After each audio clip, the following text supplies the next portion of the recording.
Will Roger Marshall go along with that, this interim measure? The Kansas Republican senator kind enough to join us. Senator, good to have you.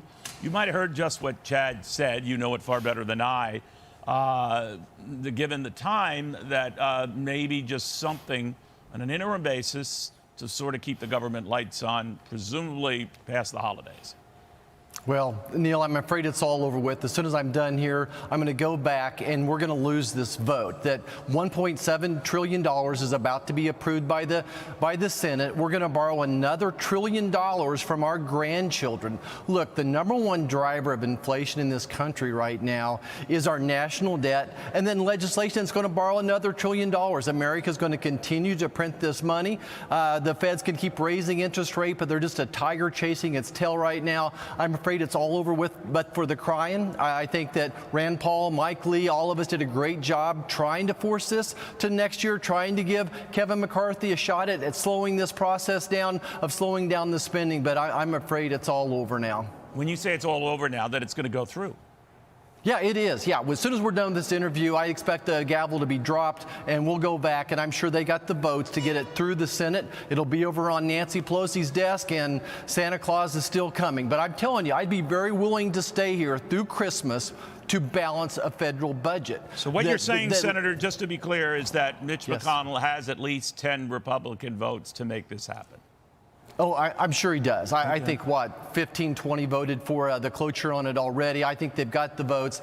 Neil, I hate to say this, but it is over with. It'll be official here in just a few minutes. We've done everything we can to slow this down. Inflation's going to continue. Another $1 trillion being borrowed from our grandchildren. Are you angry at Mitch McConnell?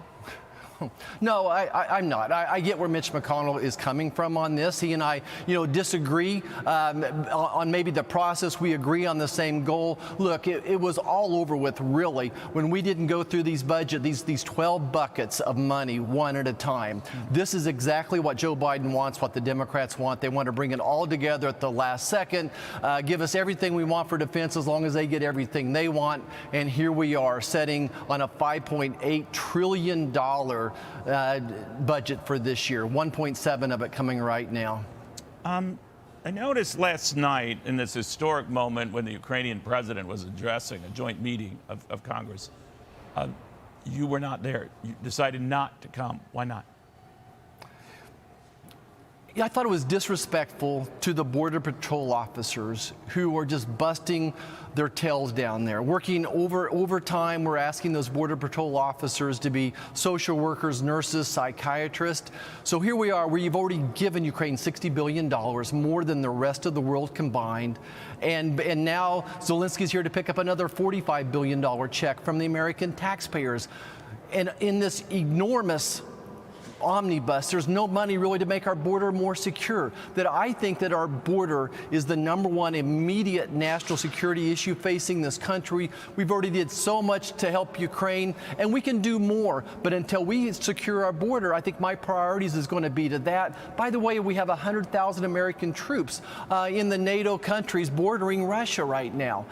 So we're doing our part. Let's secure the border. That would be my priority. That's my job, is to figure out where we should spend our priorities, and the border would be, our border would be my priority. But it sounds like this goes beyond this particular spending measure, Senator. Do you think Ukraine should continue getting money from the United States? $45 billion was just wrapped up in this spending measure, but it goes beyond that.